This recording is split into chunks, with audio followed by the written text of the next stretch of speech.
अगर आप किसी मुसीबत में फंस गए और आपको कोई वकील करना पड़ गया, तो एक बात याद रखिएगा कि एक मुसीबत से बचने के लिए दूसरी मुसीबत में कभी ना फंसे।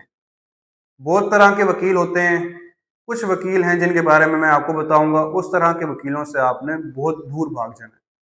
जिनमें से पहले नंबर पे वो वकील होते हैं जो आपका केस डन बेसिस पे कर देते हैं। फॉर एग्जांपल आपको कहेंगे कि जी डन बेस है, जो जज है हमारा जानने वाला है, मेरा कोई रिश्तेदार है, आपका केस हो जाएगा, कोई मसला ही नहीं है, आप बस पैसे भेजें।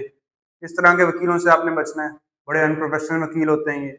सेकेंडली वो वकील जो कि गैर जिम्मेदार है, मीन्स कि आपकी कॉल आ रही है, आपकी कॉल का जवाब नहीं दे रहे, फीस ले रही है ना, मैसेज का रिप्लाई कर रहे हैं, आपको केस की अपडेट नहीं दे रहे, आपका केस लगा हुआ है, आप उधर पहुंचे हुए हैं लेकिन आपके वकील साहब वहां पे मौजूद नहीं है। इस तरह के वकील से भी आपने जान छुड़वानी है, उनको बिल्कुल आपने हायर नहीं करना।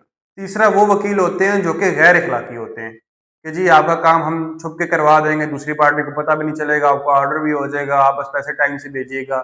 इन वकीलों से ही बचना है, ये आपको मजीद किसी मुसीबत में फंसा देंगे। चौथे वो वकील होते हैं जो आपसे एक दफ़ा फीस डिसाइड होने के बाद आपसे हर पेशी पे दोबारा पैसे मांगते हैं कि जी आपका केस बढ़ गया, अब ये मसला हो गया, अब ये मसला हो गया, अब इतने पैसे भेजें। वो जो फीस डिसाइडेड थी वो तो चली गई, लेकिन अब आपका काम बढ़ गया तो आप हमें इतने पैसे दें, हर पेशी पे आके इतने पैसे दें, रीडर को इतने देने, ये इतना करना है, इतना करना है। तो इस तरह के वकला से आपने बचना है। वकील वो हायर करें जो प्रोफेशनल है, इखलाकी तौर पे ठीक है, डन बेस पे काम नहीं कर रहे, आपसे अगर फीस ले रहे हैं तो आपको बता रहे हैं कि किस चीज़ की फीस लेंगे, और ओवरऑल एक ही दफ़ा फीस चार्ज कर रहे हैं, आपसे बार बार छोटे छोटे कामों की फीस नहीं ले रहे। और काफ़ी सारे मोस्टली हमारे जो वकला हजरात हैं मोस्टली प्रोफेशनल हैं और इसी तरह के हैं। एक दफ़ा फीस लेते हैं, उसके बाद अगर काम बढ़ भी जाए तो उसी फीस के अंदर वो काम पूरा करते हैं।